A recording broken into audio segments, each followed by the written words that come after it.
اعظم کو کہا ولایت کے اتنے بڑے اعلیٰ منصب پر اگر کسی چیز نے پہنچایا ہے نا، اتنے بڑے منصب پہ، تو وہ غوث اعظم کی ماں کی صرف ایک نصیحت نے، میں یہ نہیں کہتا ہوں زندگی پر نصیحتیں کی ہوگی، نہیں، میں صرف ایک نصیحت کی بات کر رہا ہوں، ایک نصیحت کی۔ پہلے آپ اس بات کو نوٹ کریں کہ آج ہماری 90% مسلمان قوم کو خود کے سائن کرنا نہیں آتے، انگوٹھا ٹھوک قوم ہے۔ مجھے وہ تن سنگھ کی بات یاد آ رہی ہے، جب وہ برنوا اور ادھر چناؤ کی پرچار میں آئے تھے تو انہوں نے کہا تھا کہ کسی نے ان کو کہہ دیا تھا، ان کے سہیوگی نے، کہ بھئی مسلمانوں کی بھی تو ووٹ چاہیے آپ کو، ان کو بھی تو بلاؤ۔ تو کہا اس قوم کو بلانے کی ضرورت نہیں ہے، تو کہ پھر ان کے ووٹ کہا یہ خود بخود آ جائیں گے۔ کہا کیسے آئیں گے؟ کہا ایک خالی دیگ یہاں چڑھا دو، ایک دیگ یہاں چڑھا دو، اس میں چاول مت ڈالنا، صرف پانی اکلتا ہوگا، یہ قوم دوڑ کے آ جائے گی۔ یہ ہنسنے کی بات نہیں ہے، آج ہماری غیرت اتنی مردہ ہو چکی ہے، سمجھے؟ اور یہ جو قوم کی بیٹیاں بیٹھی ہیں نا، ان سے آپ امید کریں گے کوئی عالم ربانی پیدا ہوگا؟ آپ ان سے امید کریں گے کوئی اچھا ڈاکٹر، پروفیسر، انجینئر، وکیل پیدا ہوگا؟ آپ ان سے امید کریں گے کوئی اللہ والا اور غوث اعظم پیدا ہوگا؟ آپ ان سے لگن لگا سکتے ہیں کہ کوئی یہاں سے مرد قلندر پیدا ہوگا؟ نہیں ہو سکتا ہے۔ یاد رکھنا، صلاح الدین ایوبی نے جب بیت المقدس فتح کیا تھا، جس کے لیے آج 56-57 اسلامی ملک پاپڑ بیل رہے ہیں،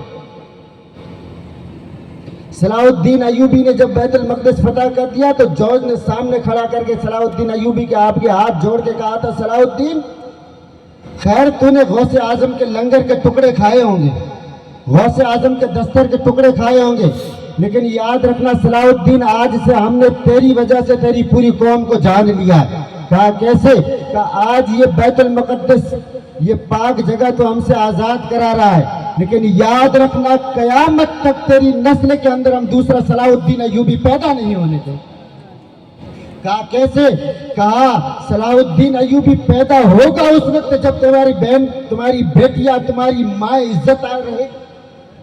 صلاح الدین ایوبی جنمے گا تب جیسے فاطمہ ام الخیر جیسی مائیں پیدا ہوگی۔ صلاح الدین ایوبی پیدا اس وقت ہوگا جیسے فرید الدین گنج شکر کی ماں پیدا ہوگی۔ فرید الدین گنج شکر نے ایک مرتبہ اپنی ماں کے سامنے چھینا تان کے کہا تھا، ماں تجھے پتا ہے تیرا بیٹا ولایت کے کون سے منصب پہ فائز ہے؟ کہاں پتا ہے بیٹا؟ کہا ماں تجھے پتا ہے لوگ تیرے بیٹے کی دعا کے لیے کہاں کہاں سے آتے؟ کہاں پتا ہے؟ ماں تجھے پتا ہے لوگ تیرے بیٹے کی دیدار کے لیے، زیارت کے لیے کہاں کہاں سے آتے؟ کہاں پتا ہے؟ کہا ماں تجھے یہ بھی پتا ہے کہ میرے اندر کتنی تاثیر اور کتنا کمال ہے؟ کہا یہ بھی پتا ہے۔ ماں مجھے پتا کیا کمال ہے؟ کہ تیرے اندر کمال یہ ہے کہ تو اگر زور سے اللہ کی ضرب لگا دے تو پہاڑ بھی ریزہ ریزہ ہو جائے، مجھے پتا ہے۔ کہا ماں پتا ہے تجھے یہ تیرا بیٹے کا حال ہے، تجھے خوش ہونا چاہیے، اور ماں یہ تیری بخشش کا پروانہ ہوگا قیامت اور قبر میں۔ تو فرید الدین گنج شکر کی ماں نے کہا بیٹا زیادہ خوش ہونے کی ضرورت نہیں ہے، زیادہ سینہ چوڑا کرنے کی ضرورت نہیں ہے، زیادہ بانگے بننے کی ضرورت نہیں ہے۔ کہا ماں کیسے؟ تجھے تو خوش ہونا چاہیے، تو الٹا مجھے ڈانٹ رہی ہے۔ کہا ہاں ہاں بیٹا، یہ صرف تیرے اکیلے کا کمال نہیں ہے، اگر تیری یہ ماں کبھی تجھے بغیر روزے کو دودھ پلا دیتی تو نہ تجھے کوئی دیکھنے آتا، نہ کوئی تیری دعائیں مانگوانے آتا۔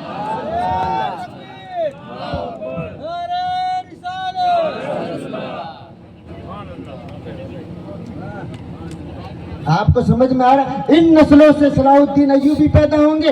مجھے آج بھی حیدرآباد کا وہ کارنامہ یاد ہے جب ہندوستان آزاد ہو رہا تھا۔ آپ غوث اعظم کی ماں کے نام کی تاثیر تو پوچھیں۔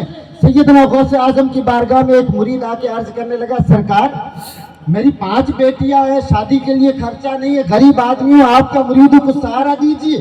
غوث اعظم نے فرمایا بیٹا ڈرنے کی ضرورت نہیں ہے، وہ ان ماؤں سے اور اپنے گھر کے بہن بیٹیوں کو جا کے بتا دینا۔